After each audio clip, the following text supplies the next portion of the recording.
Daddy പറഞ്ഞത് കേട്ടല്ലോ, എല്ലാ ചുമതലകളും അജയേട്ടനെ ഏൽപ്പിച്ചിരിക്കുകയാണെന്ന്. മാത്രമല്ല, ഡാഡി എല്ലാ സ്വത്തുക്കളും നമ്മുടെ പേരിൽ എഴുതി വെക്കാൻ പോവാ. അതുകൊണ്ട് അജയേട്ടനോട് ഒരു കാര്യം പറയാൻ എന്നെ ഏൽപ്പിച്ചിരിക്കുക. എന്ത് കാര്യം? പറയട്ടെ, ദേഷ്യപ്പെടില്ലല്ലോ? ഇല്ല, പറഞ്ഞോ. ആ ഫ്ലാറ്റിന്റെ പണിയൊന്നും തീർന്നു കിട്ടാത്ത ടെൻഷനാ ഡാഡി ഇപ്പോ.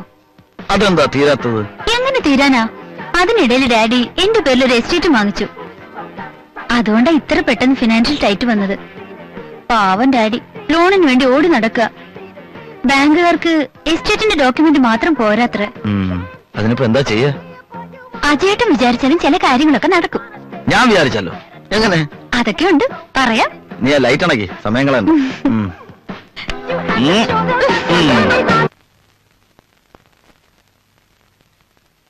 നിങ്ങൾ എന്താ ഒന്നും മിണ്ടാത്തെ? ഞാൻ കുറെ നേരമായി ചോദിക്കണല്ലോ, ഞാൻ അവരോട് എന്താ പറയണ്ടേ? നീ ഒന്നും പറയണ്ട, അവര് വന്ന് എന്നോട് ചോദിക്കട്ടെ, അപ്പൊ ഞാൻ സംസാരിച്ചോളാം. പണത്തിന് മാത്രം ഇത്ര കുറവുണ്ടെന്നുള്ളൂ, മാനാഭിമാനമൊക്കെ അവർക്കും ഉണ്ട്. എന്തോ അത്ര കണ്ട് ആക്ഷേപിച്ചല്ലേ അതുങ്ങളെ അവിടുന്ന് ഇറക്കി വിട്ടത്.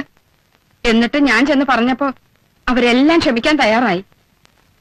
അല്ലെങ്കിൽ പെമ്മക്കളെ മൂന്നും ഇവിടെ തന്നെ നിന്നേനെ. അതിനിപ്പോ ഞാൻ എന്താ വേണ്ടേ? ഞാൻ പറഞ്ഞ രൂപ അവർക്ക് കൊടുക്കണം. രൂപ എന്ന് പറയുമ്പോ ഒന്നും രണ്ടും അല്ല, 3 പേർക്കും കൂടി 3 ലക്ഷം കൊടുക്കണ്ടേ? ഇത് ഞാൻ എവിടെ നിന്നുണ്ടാക്കും? മാത്രമല്ല, അജയന് ചില പുതിയ പദ്ധതികളൊക്കെ തുടങ്ങാനുള്ള പരിപാടി ഉണ്ട്. ഞാൻ അവനെ സഹായിക്കാന്ന് വാക്കും കൊടുത്തു. അതിന്റെ ഇടയില് നോക്കട്ടെ, എന്താ വേണ്ട വെച്ച് ചെയ്യാം. നീ പോയി ചായ എടുത്തുണ്ടോ?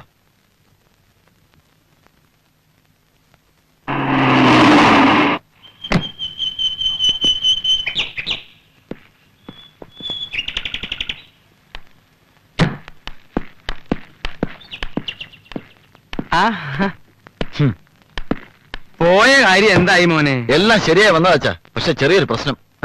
ലോൺ പാസ്സാവണമെങ്കിൽ എന്റെ ഫിനാൻഷ്യൽ ബാക്ക്ഗ്രൗണ്ടിനെ പറ്റി ബാങ്കിന് ബോധ്യമാണോ? അത്രേ, ഒരു വിശ്വാസത്തിന് വേണ്ടി മാത്രം. അതെ, ബാക്കിയൊക്കെ ഡാഡി ശരിയാക്കിക്കോളും. അതിന് ഞാനിപ്പോ എന്താ വേണ്ടേ? നമ്മുടെ ഈ പ്രോപ്പർട്ടി എന്റെ പേരിലാണെന്ന് അവരെ കാണിക്കണം.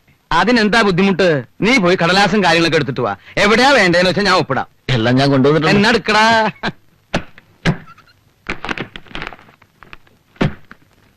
എവിടെയാണ്ടേ? ഇവിടെ ഒരു ആ, എവിടെയാ? ഇവിടെ. ആ, ഇനിയോ? പറഞ്ഞോളൂ. ഓ, ആ, ചേച്ചിമാര് കുറച്ച് കാശ് ചോദിച്ചിട്ടുണ്ട്. അമ്മ കൊടുക്കാന്ന് പറയുകയും ചെയ്തു. ലോൺ കിട്ടിയ നിന്റെ ആവശ്യം കഴിച്ച് ബാക്കിയുണ്ടെങ്കിൽ. എന്റെ ആവശ്യത്തിന് എന്നെ തികയില്ല. അച്ഛാ, ഇനിയും കുറെ കാശുകൂടി വേണം. അതെങ്ങനെ ഉണ്ടാക്കുമെന്നുള്ള ടെൻഷനില്ല അജയേട്ടൻ. ഓ, അത് ശരി. നിങ്ങൾ എന്തേ കാണിക്കണേ? ഉള്ളത് മുഴുവനും അവന്റെ പേർക്ക് എഴുതി കൊടുക്ക. അമ്മ എന്താ അങ്ങനെ പറഞ്ഞത്? ദണ്ണം കൊണ്ട് എത്ര ദിവസമായി പട്ടിയെപ്പണി നിന്റെ അച്ഛന്റെ പുറകെ ഞാൻ നടക്കാൻ തുടങ്ങിയിട്ട്. നിന്റെ പെങ്ങന്മാരുടെ കാര്യം തന്നെയാ ഞാൻ പറഞ്ഞത്. അമ്മ, ഇത് ഞാൻ ബാങ്കിന്റെ. നിർത്ത്, വിശദീകരണമൊന്നും വേണ്ട. അവസാനം വാവിട്ടൊന്ന് കരയാൻ പെൺകുട്ടികളെ ഉണ്ടാവൂ. ആമക്കളെ വളർത്തുന്നൊക്കെ കണക്കാം. പുതിയ സ്വങ്ങൾ കിട്ടുമ്പോ തലയൊക്കെ മറക്കും. അമ്മേ, ഓ, ഭാര്യയുടെ മുമ്പിൽ വെച്ചൊന്ന് വഴക്ക് പറഞ്ഞപ്പോ നിനക്ക് സഹിക്കുന്നില്ല അല്ലേ? അതുപോലെ നിന്റെ ചേച്ചിമാർ അവരുടെ ഭർത്താക്കന്മാരുടെ മുമ്പിൽ ചെറുതാവുന്നത് കാണാൻ എനിക്ക് കൊണ്ടിടാ വിഷമം. നീ ഇനി ഓരോന്ന് പറഞ്ഞ് അവനെ വിഷമിപ്പിക്കണ്ട. നിങ്ങൾക്ക് എപ്പോഴും അവനെ കുറിച്ച് മാത്രമേ ചിന്തയുള്ളൂ. അതുങ്ങൾ നമ്മുടെ മക്കൾ തന്നെയല്ലേ? അവര് കരയുന്ന കണ്ടാലും നമുക്ക് വേദനിക്കില്ലേ? ഇല്ല, നിങ്ങൾക്ക് വേദനിക്കില്ല.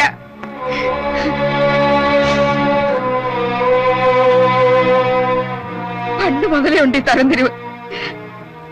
ആദ്യത്തെ 2 പെണ്ണായി പോയപ്പോ എന്നോടുള്ള സ്നേഹത്തിന് പോലും കുറവ് കാട്ടിയത് എനിക്ക് ഓർമ്മയുണ്ട്.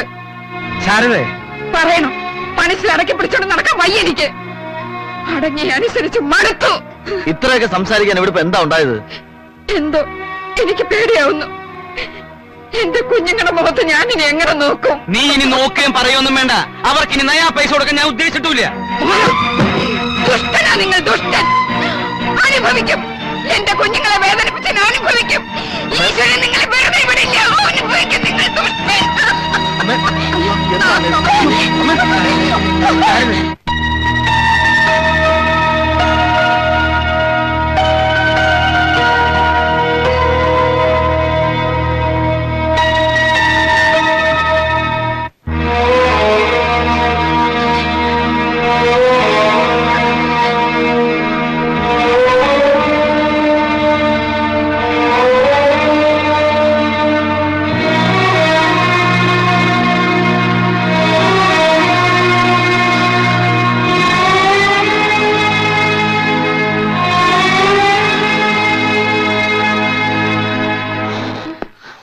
ഡോക്ടർ.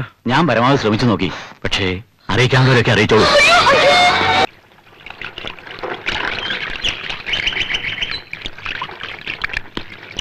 അച്ഛൻ എന്തേ മോളെ? അച്ഛൻ അസ്ഥിത്തറയ്ക്ക് അടുത്തുണ്ട്. മാമനിരിക്കൂ, ഞാൻ വിളിച്ചോണ്ട് വരാം. വേണ്ട വേണ്ട, ഞാൻ പോയിക്കോളാം.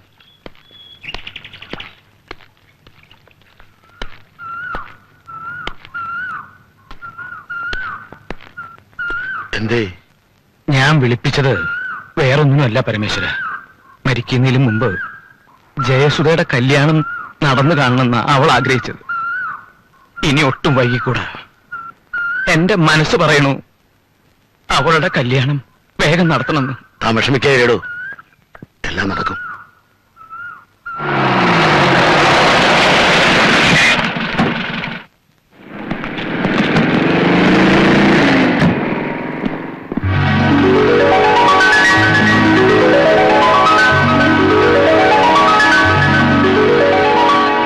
ഇവിടെ വിശാലമായ 8 റൂംസ്. അതാ എന്റെ പ്ലാൻ. വല്ല രക്ഷയുണ്ടോ? അതെ, മുനിസിപ്പൽ ഓഫീസിനാണ് ഞങ്ങൾ വരുന്നത്. സാങ്ഷൻ വാങ്ങിക്കാതെ മുകളിലോട്ട് പടുതതിന് അവിടെ എഞ്ചിനീയറിംഗ് കമ്മീഷണർ ആകെ ചൂടായിരിക്കാം. എന്റെ എഞ്ചിനീയറെ, റൂളും വകുപ്പും നോക്കിയാ ഇവിടെ ഒരു കാര്യവും നടക്കില്ല. എന്തെങ്കിലും കൊടുത്ത് ഒഴിവാക്കാൻ നോക്ക് ഡാഡി. എന്റെ മോളെ, പഴയ കാലം പോലെയല്ല. ആ എഞ്ചിനീയറും കമ്മീഷണറും സിംഹങ്ങളാ. കൈക്കൂലി എന്ന് മുഴുവൻ കേൾക്കണ്ട, കൈ എന്ന് കേട്ടാ മതി, തൊഴിക്കും. അങ്കിളെ, നമുക്കിത് എങ്ങനെയെങ്കിലും ഫിനിഷ് ചെയ്യാൻ നോക്കാം. ഒബ്ജക്ഷൻ വന്നാൽ നമുക്ക് സ്റ്റേ വാങ്ങിക്കാമല്ലോ. ആട്ടെ, ഇനി എത്ര രൂപ വേണം തീർക്കാൻ? ആ കണക്ക് വീട്ടിൽ പോയിട്ട് നോക്കാം. വാ. ഓ, ഈ പണി എങ്ങാനും സ്റ്റോപ്പായ ലക്ഷങ്ങളാ ബ്ലോക്ക് ആവാൻ പോകുന്നത്. ഒരു കുഴി കുഴി. ഓ, അങ്ങനെ അലക്കി അലക്കി അലക്കി അലക്കുകാരൻ അലക്കിക്കൊണ്ടേയിരുന്നു. കാശിക്ക് പോക്കൊട്ട് നടന്നതുമില്ല എന്ന് പറഞ്ഞതുപോലെ ഈ കല്യാണക്കാര്യം വെച്ച് താമസിപ്പിക്കണ്ട. മറുപടി ഒന്നും പറഞ്ഞില്ല. എനിക്കും പപ്പേട്ടനെ ഇഷ്ടപ്പെട്ട അവനും ഇഷ്ടായി എന്നർത്ഥം. പ്രായമായ അമ്മയുടെയും അമ്മാവന്റെ ഇഷ്ടം അനുസരിക്കുന്ന ചെറുപ്പക്കാർ ഇപ്പോഴും ഉണ്ടോ? ഉണ്ടല്ലോ, അങ്ങനെ അപൂർവം ചില ആൾക്കാരുണ്ടേ. ആ കൂട്ടത്തിൽപ്പെട്ട ഒരാളാ ദേ ഇരിക്കുന്നത്. രമേ, സമ്മതമാണോ? നീ തന്നെ അവരോട് ചോദിക്കേ. പറഞ്ഞു, മടിക്കണ്ട. പറഞ്ഞോ പറഞ്ഞോ. അമ്മയ്ക്കും അമ്മാവനും ഇഷ്ടമാണെങ്കിൽ എനിക്കും ഇഷ്ടായി. നിനക്കെന്ത് പറ്റി? എനിക്കൊന്നും പറ്റിയില്ല. പക്ഷെ പറ്റിയ ഒരാള് പുറകിന്ന് ഒരു പിച്ച്.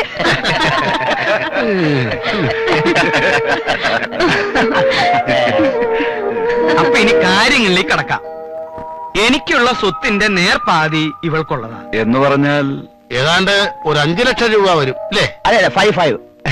ബാക്കി പകുതി എന്റെ ഏക മകൻ അജയനുള്ളതാ. അതാണ് എന്റെ തീരുമാനം. ഇനി അഭിപ്രായം എന്തെങ്കിലും പറയാം. ഏട്ടൻ പറഞ്ഞോളൂ. ഞങ്ങൾക്ക് സമ്മതമാ.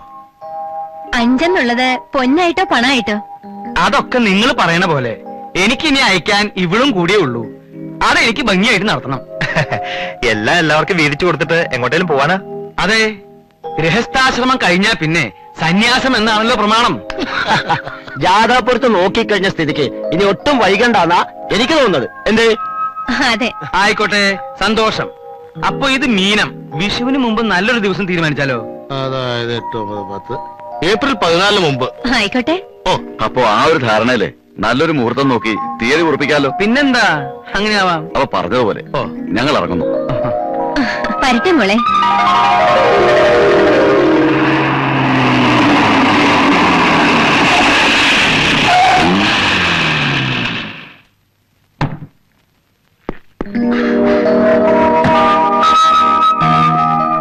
അച്ഛാ, അജേട്ടൻ വന്നു. ആ അച്ഛനെന്താ എന്നെ കാണണമെന്ന് പറഞ്ഞത്? ആ, മോനിവിടെ ഇരിക്കേ. ഇല്ല, എനിക്ക് 1-2 സ്ഥലത്ത് അത്യാവശ്യമായിട്ട് പോകാനുണ്ട്. കല്യാണത്തിന് ശേഷം അജയൻ ആകെ ഒന്ന് മാറി. എന്ന് വെച്ചാ? അല്ല, മുമ്പ് ഏത് നേരവും അച്ഛന്റെ വാലയെ തൂങ്ങി കാണുന്ന ചെക്കനാണല്ലോ നീ. ഇപ്പൊ അച്ഛനെ നിന്നെ ഒന്ന് കാണണമെന്ന് വെച്ചാൽ ആളെ പറഞ്ഞേക്കണം. ഗീതയുടെ ഡാഡി എല്ലാ ബിസിനസ് കാര്യങ്ങളും എന്നെ ഏൽപ്പിച്ചിരിക്കുന്നത്. അതുകൊണ്ട് അനാവശ്യ കാര്യത്തിന് കളയാൻ സമയമില്ല. ഞാൻ വിളിപ്പിച്ചത് മോന് ബുദ്ധിമുട്ടായോ? അതല്ല ഞാൻ പറഞ്ഞത്. ഉവ്വ്, മനസ്സിലായി. പിന്നെ ഞാൻ നിന്നെ വിളിപ്പിച്ചതിന്റെ കാര്യം ഏട്ടാ, എനിക്ക് വേണ്ട. കുടിക്കല, അവളുടെ ഒരു സന്തോഷല്ലേ. ആ, വേണ്ടെന്നല്ലേ പറഞ്ഞത്? ഞാൻ പറയാൻ വന്ന കാര്യം, ചെക്കനും അമ്മയും അമ്മാവനും വന്ന് പെണ്ണ് കണ്ടുപോയി. എല്ലാം പറഞ്ഞുറപ്പിച്ചു. ഞാൻ അവർക്ക് വാക്കും കൊടുത്തു. എന്ന് പറഞ്ഞാ പെട്ടെന്നിപ്പോ? പെട്ടെന്ന് വേണം, അല്ലെങ്കിൽ അച്ഛന്റെ മനസ്സിന് വിഷമാവും. അതെ അജയ, ഇത് നിന്റെ മറ്റുള്ള അളിയന്മാരെ പോലെ അല്ല. നല്ല തറവാട്ടുകാരാ. നിനക്കറിയാലോ അവരെ. നമ്മളെ നെല്ലിശ്ശേരി വിശ്വനാഥന്റെ മകന്റെ മകൻ. നല്ല അസല് ബന്ധ. സുധമോളുടെ ഭാഗ്യാണ്. എന്ന് പറഞ്ഞാൽ എങ്ങനെയാ? ഇതിനൊക്കെ കാശ് വേണ്ടേ? നീ എന്താ ഈ പറയണേ? എനിക്കൊരു പിടിയും കിട്ടണില്ല. അച്ഛന്റെ പേരിലുള്ള എല്ലാ സ്വത്തുക്കളുടെ ആധാരം ഞാൻ ബാങ്കിൽ പണയം വെച്ചിരിക്കുക. അത് അടച്ചു തീർക്കാതെ. ആധാരം പണയപ്പെടുത്തേ? അപ്പൊ നീ അന്ന് എന്നോട് കള്ളം പറഞ്ഞു ഒപ്പിടിച്ചതൊക്കെ ഇതിനായിരുന്നു അല്ലേ? പണയപ്പെടുത്താതെ ലോൺ തരില്ലെന്ന് അവര് പറഞ്ഞു. അതുകൊണ്ടാ. എന്നാലും ഒരു വല്ലാത്ത ചതിയായിപ്പോയില്ല അജയ നീ ചെയ്തത്. എന്ത് ചതി? ഞാൻ നിങ്ങളെ ചതിച്ചോ? ഇത് ഞങ്ങളുടെ കുടുംബ കാര്യമാണ്. അത് അച്ഛനും ഞാനും നമ്മൾ തീർത്തോളാം. നിങ്ങൾ അറിയി പോണം.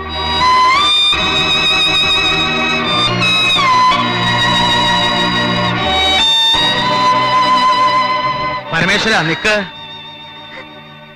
നീ ആരോടാ പോവാൻ പറഞ്ഞെന്നറിയോ? ഞാനും ഇയാളും തമ്മിലുള്ള ബന്ധം എന്താണെന്ന് നിനക്കറിയോ? എല്ലാം എനിക്കറിയാം. ഞാൻ പോവാ. എന്നെ ചൊല്ലി ഇവിടെ ഒരു വഴക്ക് വേണ്ട. നിക്ക്. ഈ വീട്ടിൽ നിന്ന് ആര് പോണം ആര് പോണ്ട എന്ന് തീരുമാനിക്കേണ്ടത് ഞാനാ. തൽക്കാലം നിനക്ക് ഇവിടുന്ന് പോവാം. ഞാൻ പോവാനോ? എങ്ങോട്ട്? ഈ വീടും പറമ്പൊക്കെ ഇപ്പൊ എന്റെ പേരില. ആര് പോണം പോണ്ടെന്ന് ഞാൻ തീരുമാനിക്കും. എന്റെ സൗകര്യത്തിന് താമസിക്കാൻ ഇഷ്ടമില്ലെങ്കിൽ അച്ഛന് പോവാം.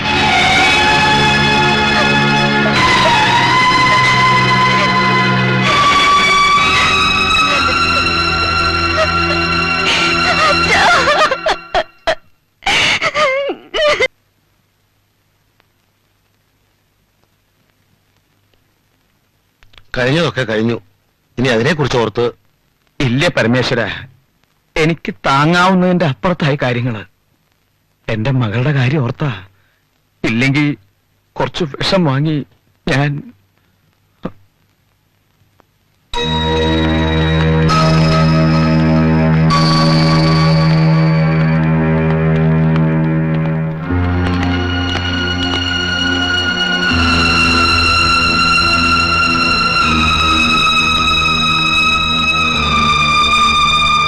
തളരാൻ പാടില്ല. ഞങ്ങൾ എല്ലാവരും ഉണ്ട്. അമ്മാവനും സുധയ്ക്കും ഞങ്ങൾ ആരുടെ കൂടെ വേണമെങ്കിലും വന്ന് താമസിക്കാം. അമ്മാവന്റെ വീടിന്റെ അത്ര സൗകര്യങ്ങളൊന്നും ഉണ്ടാവില്ല. പക്ഷെ അമ്മാവന് സ്വന്തം വീട്ടിൽ കിട്ടാത്ത സ്നേഹവും സമാധാനവും ഞങ്ങളുടെ കൂടെ ഉണ്ടാവും. മതി. ഇത്രയൊക്കെ ദ്രോഹം ഞാൻ നിങ്ങളോട് ചെയ്തിട്ടും നിങ്ങൾ എന്നോട് കാണിക്കുന്ന ഈ സ്നേഹം കാണുമ്പോ എനിക്ക് കുറ്റബോധം തോന്നും.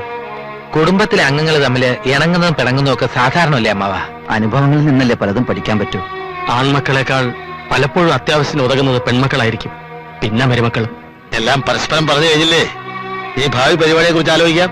കൂടുതൽ ആലോചിക്കാനൊന്നുമില്ല.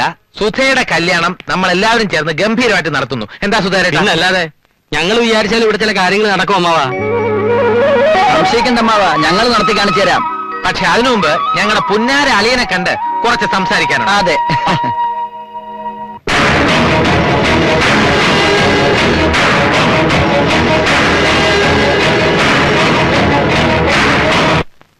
വാടക വരെ എഴുതിയോ? വാടക. തേങ്ങ വിറ്റത്. തേങ്ങ. റബ്ബറിന്റെ. ഡാഡി മതി. എത്ര നാളെ എന്നെ ഇങ്ങനെ പറഞ്ഞു പറ്റിക്കുന്നു? ഗോവയിൽ പോവാൻ കാശ്മീരിൽ പോവാന്ന് കണ്ടോ ഡാഡി? എന്താ അജിമോനെ ഇങ്ങനെ? ഇപ്പോഴൊക്കെ എൻജോയ് ചെയ്യേണ്ട സമയമല്ലേ? എന്നാ നാളെ തന്നെ നമ്മൾ ഊട്ടിയിലേക്ക് പോകും. അയ്യോ, നാളെ ഡാഡിക്ക് ഒരു കോൺഫറൻസ് ഉണ്ടല്ലോ. അല്ല, അങ്കിൾ പറഞ്ഞത് ആര് പറഞ്ഞു? ഞങ്ങളുടെ ഹണിമൂണിൽ അങ്കിൾ എന്ത് കാര്യം? അങ്കിൾ സ്മോളൊക്കെ അടിച്ചു ഇവിടെ ഇരുന്നാൽ മതി. ഞങ്ങൾ ഹാപ്പി ആയിട്ട് പോയിട്ട് വരാം. എന്താ അതുപോലെ? എന്ത് വേണം? ഞങ്ങൾക്ക് കൊച്ചു മുതലാളി ഒന്ന് കാണണം. മുതലാളി കാണാൻ സാധ്യമല്ല. പോണം. കാണാൻ പറ്റുമോ?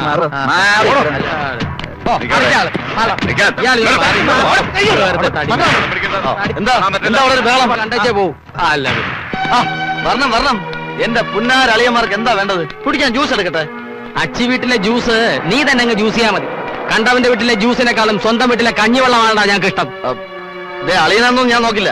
ഓ, അല്ലെങ്കിൽ പിന്നെ വലിയ മമതയല്ലേ അളിയന് ഞങ്ങളോട്? ഓഹോ, എന്നെ നാട്ടിക്കാൻ സംഘം ചേർന്ന് ഇറങ്ങിയിരിക്കണല്ലേ? ഒരിക്കലുമല്ല.